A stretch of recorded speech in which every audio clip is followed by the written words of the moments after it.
Hello मानवा lovers, स्वागत है आपका एनी टेक साइंस चैनल पर। लास्ट एपिसोड में हमने देखा था फैंग कैसे शेर को डरा रहा था कि अगर वो लॉर्ड से हार गया तो उसकी क्या हालत होगी। ये सुनकर तो शेर बहुत ज्यादा डर जाता है। फिर फैंग अपने साथियों को देखकर मनी मन सोचता है, मैंने इतने ज्यादा रैंक 8 के सोल्जर्स को मार दिया, फिर भी हमारी ये हालत हो रही है, ये तो बहुत ही एम्बेरेसिंग है। तभी वो देखता है कि लॉर्ड वहां से भाग रहा होता है। अब हम फैंग को देखते हैं जो कि प्रिंसिपल से कहता है लॉर्ड भागने का ट्राई कर रहा है, आप जाकर उसे संभालो। फिर वो तीनों बीस्ट को भी लॉर्ड के पीछे जाने को बोलता है, मगर सभी बीस्ट उसे सिर्फ देखते रह जाते हैं, लेकिन वहां से मूव नहीं करते। ये देखकर फैंग शेर से कहता है, अभी के लिए तुम मेरा कुछ एनर्जी ले लो, मगर तुम उस बड़े से माइन को तो नहीं भूल रहे हो। उसमें इतना ज्यादा एनर्जी और स्टोन्स मिलेगा कि तुम पूरी जिंदगी उसका यूज कर सकते हो। अगर तुम्हें वो चाहिए तो जाकर लॉर्ड का पीछा करो। ये सुनते ही सभी बीस्ट वहां से तेजी से चले जाते हैं। फिर फैंग मनी मन सोचता है, मैं अपनी पूरी जिंदगी दूसरों को लूटता आया हूँ और ये सभी मुझे लूटने का ट्राई कर रहे हैं। तभी डीन उससे कहते हैं टियान मैन का लॉर्ड इस बैटल को रोकना चाहता है। तब फैंग कहता है प्रिंसिपल के पास यही चांस है कि वो उसे मारकर अपना बदला ले ले। मैं पहली बार रैंक 9 के प्लांट का डेड बॉडी देख रहा हूँ, चलो अब मुझे उसका ऑरा कलेक्ट करने दो, इसे बेचकर तो मैं अमीर बन जाऊंगा। फिर वो जल्दी जल्दी उसका ऑरा कलेक्ट करना शुरू कर देता है। लायन इस ऑरा को देखते हुए कहता है, ये ऑरा तो बहुत ही ज्यादा पावरफुल है, मैंने ऐसा कुछ पहले कभी नहीं देखा है। तभी सरीना आकर पूछती है बीस्ट कहाँ पर है, जिस पे फैंग कहता है वो वेस्ट की तरफ गए हुए हैं और वो कैटाकॉम के टेरिटरी में आता है। ये सुनकर सभी टीचर उसके पीछे जाने लगते हैं। तब फैंग उन्हें रोकते हुए कहता है, आप सभी उसका पीछा नहीं कर पाओगे, बेटर यही रहेगा कि हम यहाँ पर लॉर्ड का वेट करें और उसके आते ही उसे मार दे। फिर वो डीन, लायन और ओल्ड मैन को अपने पास बुलाता है और कंस्ट्रक्शन का काम देते हुए कहता है, कॉन्ट्रैक्ट के हिसाब से माइन का 30% हिस्सा हमारा है, इसीलिए आप सभी जल्दी से माइन करना शुरू कर दो, जल्दी से जल्दी वहाँ के रिसोर्सेज को निकालना पड़ेगा। तब डीन कहते हैं, मगर वहाँ जाना बहुत ही डेंजरस साबित हो सकता है। जिस पे फैंग कहता है, आप चिंता मत करो, मैं अपने ऑरा से आप सभी के ऑरा को प्रोटेक्ट करूंगा और उन्हें छुपा दूंगा। सभी लोग जल्दी से जाओ और खोदना शुरू कर दो। अब सीन शिफ्ट होता है और हम वुल्फ लॉर्ड को देखते हैं जो कि मिनिस्टर से कहता है, आप यहाँ पर क्या कर रहे हो, आपको पता है ना ये मेरी टेरिटरी है। तब मिनिस्टर कहते हैं, मैं तो यहाँ पर तुम्हें समझाने आया हूँ, मुझे तुम्हारे गुस्से का अंदाजा है और मैं नहीं चाहता कि तुम गलत कदम उठाओ, सिर्फ इसी कारण से कि हमारे कुछ आदमी तुम्हारे टेरिटरी में आ गए। ये सुनकर वुल्फ लॉर्ड कहता है, मुझे तुम्हारे और तुम्हारे दुश्मन से कोई भी मतलब नहीं है, ये तुम दोनों का मैटर है, मगर कम से कम मुझे हर चीज के बारे में पता होना चाहिए। तब मिनिस्टर सोचते हैं, अब मुझे इसे 10 मिनट तक यहाँ पर रोक के रखना पड़ेगा।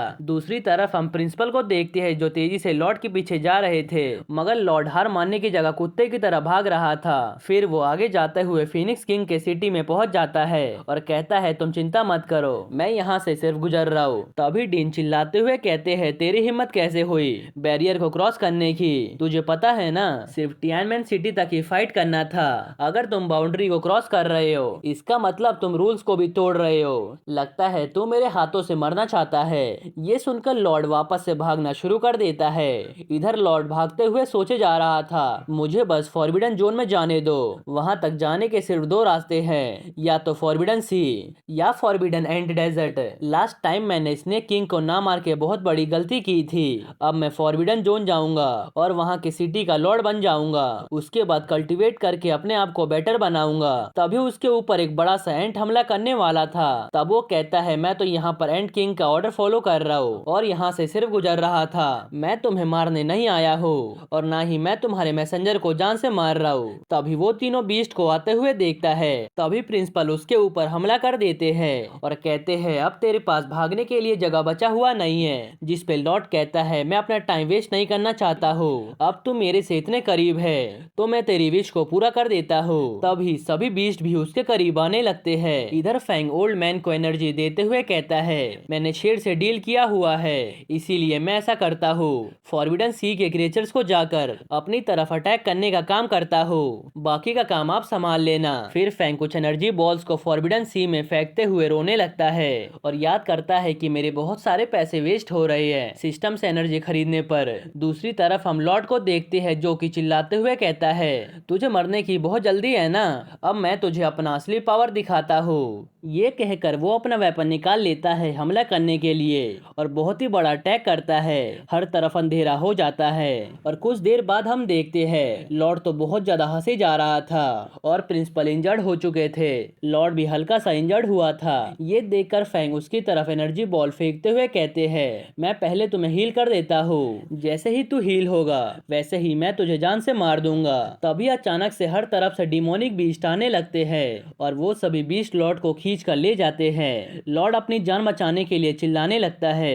इधर शेर को समझ नहीं आता आखिर यहाँ पर क्या हुआ और वो बहुत ज्यादा कंफ्यूजन में सबको देखने लगता है। डीमन बीस्ट को जिसने पानी से बाहर बुलाकर लॉर्ड को मरवाया था वो खुद शेर था, मगर उसे खुद को पता नहीं था। प्रिंसिपल तो ये सब देखकर बहुत ही शॉक थे और कहते हैं क्या शेर ने उसे मारा है? वो तो आराम से बैठा हुआ है। जिस पे फैंग कहता है मैंने ही तो शेर को ऑर्डर दिया था उस लॉर्ड को मारने के लिए। अब हम देखते हैं दुश्मन जो कि रैंक 9 पर था वो डरते हुए कहता है मुझे यहाँ से जाने दो, मैं वादा करता हूँ कभी भी अपना शक्ल नहीं दिखाऊंगा। तभी फैंग नाटक करते हुए कहता है मेरे एंसेस्टर्स आप शेर को मत मारना, उसने मेरी बहुत ही हेल्प की है। ये सुनकर शेर डरने लगता है। शेर को लगता है फैंग के एंसेस्टर्स बहुत ताकतवर है और वो उसे जान से मार सकते हैं, इसीलिए वो फैंग के बहुत से ऑर्डर्स को फॉलो कर लेता है। दूसरी तरफ हम मिनिस्टर को देखते हैं जो कह रहे थे ये तो बैटल खत्म हो चुका है, इसमें इंसानियत की जीत हुई और दुश्मन ने भी बोला है वो हमारे ऊपर अटैक नहीं करेंगे, इसका मतलब तुम अभी सेफ जोन में हो। दूसरी तरफ हम फैंग को देखते हैं जो रोते हुए कह रहा था एंसेस्टर्स प्लीज अब शेर की जान को बख्श दो, उसने मेरी बहुत ही हेल्प की है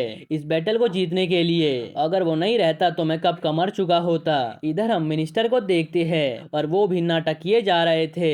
दूसरी तरफ फैंग रोते हुए कहता है सभी बीस्ट यहाँ से चले जाओ, यही मौका है तुम्हारे पास यहाँ से जाने का, नहीं तो हो सकता है तुम सबकी जान चली जाए। ये देखकर सभी बीस्ट डरते हुए वहाँ से जाने लगते हैं। फिर फैंग मनी मन सोचता है तुम दोनों पार्टनर्स थे और तुमने मुझे ट्रिक किया था और मैंने तुम्हें, हिसाब बराबर का है। ओल्ड मैन भी रोते हुए कहते हैं फाइनली इतने सालों बाद का बदला पूरा हो चुका है। सरीना भी बैठकर रोए जा रही थी, उसकी बेटी का बदला बहुत सालों बाद पूरा हुआ था।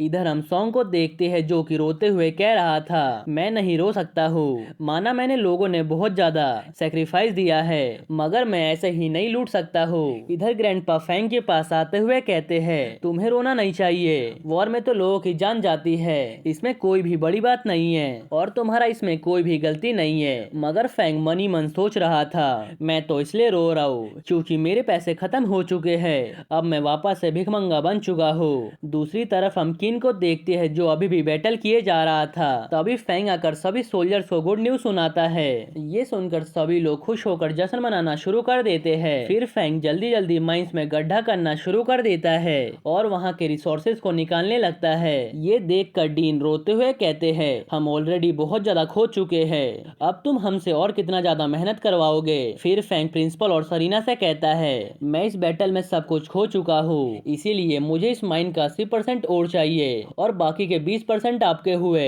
अब आप लोग क्या कर रहे हो, जल्दी से जाकर गड्ढा करो, मिनिस्टर के आने के बाद सब खत्म हो जाएगा, इसीलिए आप सभी जल्दी जल्दी काम करना शुरू कर दो। हम मिनिस्टर को देखते हैं जो कि हवा में उड़ते हुए सब कुछ देख रहे थे और सोचते हैं ये माइन अचानक से हनी कॉम में कैसे चेंज हो गया, यहाँ काम तो बहुत ही जोरों शोरों से चल रहा है। तभी फैंग उनके पास आते हुए कहता है आज हमारे लिए बहुत ही गर्व की बात है, हमने 9 रैंक को खत्म किया है। तब मिनिस्टर उसे कॉन्ग्रेचुलेशंस कहते हैं, जिस पे फैंग पूछता है आप मुझे कॉन्ग्रेचुलेशंस क्यों बोल रहे हो, अभी तो प्रिंसिपल यहीं पर है, आपको तो उन्हें बोलना चाहिए। तब मिनिस्टर बोलते हैं इस बैटल के बाद माओ स्कूल के सभी स्टूडेंट तुम्हारे बहादुरी और काइंडनेस के बारे में जान जाएंगे, अगर मैं तुम्हें कॉन्ग्रेचुलेट नहीं करूंगा तो आखिर तुम्हें कॉन्ग्रेचुलेशन कौन बोलेगा। ये सुनकर फैंग मनी मन सोचता है बोल तो ऐसे रही है जैसे मैं इनके पावर छीनने का ट्राई कर रहा हूँ, क्या मैं इन्हें इस टाइप का इंसान लगता हूँ। तभी प्रिंसिपल कहते हैं मैं माओ का मिनिस्टर होने के कारण से सभी ग्रैंड मास्टर स्टूडेंट टीचर की तरफ से हमारे नए ग्रैंड मास्टर फैंग को कॉन्ग्रेचुलेट करना चाहता हूँ। ये सुनकर फैंग ब्लश करते हुए कहता है प्रिंसिपल आपको ये सब बोलने की जरूरत नहीं है। तब सरीना और प्रिंसिपल अपना सर झुकाते हुए कहते हैं हम दोनों as a husband and wife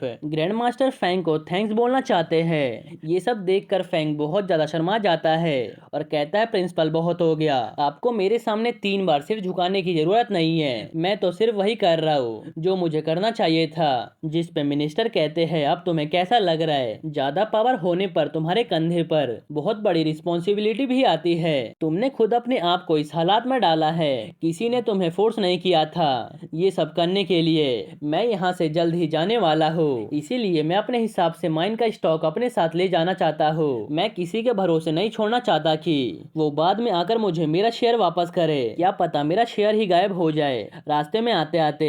ये सुनकर फैंग नर्वस होते हुए पूछता है बैटल में क्या क्या डैमेज हुआ है, जिस पे डीन एक डॉक्यूमेंट दिखाते हुए बताते हैं 6 इंस्ट्रक्टर जो कि रैंक 6 के थे वो मारे गए हैं। 22 रैंक के इंस्ट्रक्टर और 97 रैंक 4 के इंस्ट्रक्टर इस बैटल में मारे जा चुके हैं। और रही बात स्टूडेंट की, तो रैंक 4 के 31 स्टूडेंट, रैंक 3 के 69 स्टूडेंट और रैंक 2 के 22 स्टूडेंट मारे गए हैं और मिलिट्री के 37 इंस्ट्रक्टर मारे जा चुके हैं इस बैटल के अंदर। ये सुनकर फैंग उदास होते हुए सोचता है आखिर इतने सारे इंस्ट्रक्टर कैसे मारे गए। फिर डीन आगे बताते हुए कहते हैं जनरल डू फ्रंट लाइन में आर्मी को कमांड कर रहे थे मगर उनका भाई इस बैटल में मारा गया। मिनिस्टर खड़े होते हुए कहते हैं माऊ और मिलिट्री ने टोटल 284 लोगों को खोया है, मगर मैंने जितना सोचा था उससे कम लोग ही मारे गए हैं। मगर हर वो इंसान जिसने अपनी कुर्बानी दी है वो माऊ के लिए हीरो से कम नहीं है। हमारी कंट्री उन्हें मरते दम तक याद रखेगी। उनके डेड बॉडीज को कलेक्ट किया जाएगा और वापस से उनकी धरती पर पहुंचाया जाएगा और सरकार उनके लिए एक मेमोरियल सेरेमनी रखेगी। देखा जाए तो दुश्मन ने कॉन्ट्रैक्ट के हिसाब से अपनी हार मान ली है, मगर टियानमेन सिटी पर आगे जाकर कोई और हमला ना करे इसकी गारंटी हम नहीं ले सकते हैं। हमें जल्दी से जल्दी इस बड़े से माइंस को यहाँ से ले जाने के बारे में सोचना पड़ेगा। यहाँ पर रखना किसी खतरे से खाली नहीं है। बाकी के सिटी और फॉरबिडन प्लेस फाइट बैक कर सकती है इस माइन को पाने के लिए। जिस पे फैंग कहता है मिनिस्टर हम अकेले ही इस माइनिंग के काम को नहीं कर सकते हैं, क्यों ना आप भी हमारी हेल्प करें। तभी फैंग नाटक करते हुए कहता है आप मुझे जल्दी से क्रिस्टल दे दीजिए, मेरी हालत खराब हो रही है। उसका ये नाटक देखकर मिनिस्टर कहते हैं अब बंद करो इन सभी नाटक को, तुम्हें तो ह्यूमैनिटी के बारे में सोचना चाहिए। और हाँ, तुम्हें उन सभी क्रिस्टल के बारे में याद होगा जो तुमने बैटल में आने से पहले किया था। फिर वो भी माइन को खोदने में उनकी हेल्प करना शुरू कर देते हैं। फिर फैंग अचानक से नॉर्मल होते हुए कहता है अभी भी 30% काम बचा हुआ है, जिसपे वो कहते हैं हाँ मुझे पता है, मगर पहले उसे ले आए जो हाथ लग रहा है। फिर वो आगे बढ़ने लगता है और फैंग उनकी तारीफ करते हुए कहता है आप तो अमेजिंग हो, आप 100 kg टन माइन को सिर्फ अपने पावर से उठा सकते हैं। तब मिनिस्टर कहते हैं अब ये बकवास बंद करो, तुम्हें इसमें से सिर्फ 15 टन ही मिलने वाला है। तब फैंग उनसे नेगोशिएट करने का ट्राई करता है, मगर मिनिस्टर उसे मार के वहां से भगा देते हैं। और इसी के साथ ये एपिसोड यहीं पर खत्म होता है।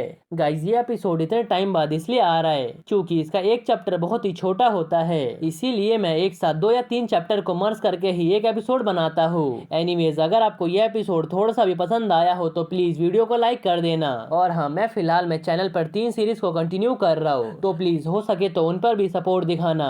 एनीवेज, मिलते हैं नेक्स्ट एपिसोड में। और हाँ, चैनल को सब्सक्राइब नहीं किया तो प्लीज कर लेना, क्योंकि आप में से 85% लोगों ने चैनल को सब्सक्राइब नहीं किया। ओके, तो मिलते हैं नेक्स्ट एपिसोड में।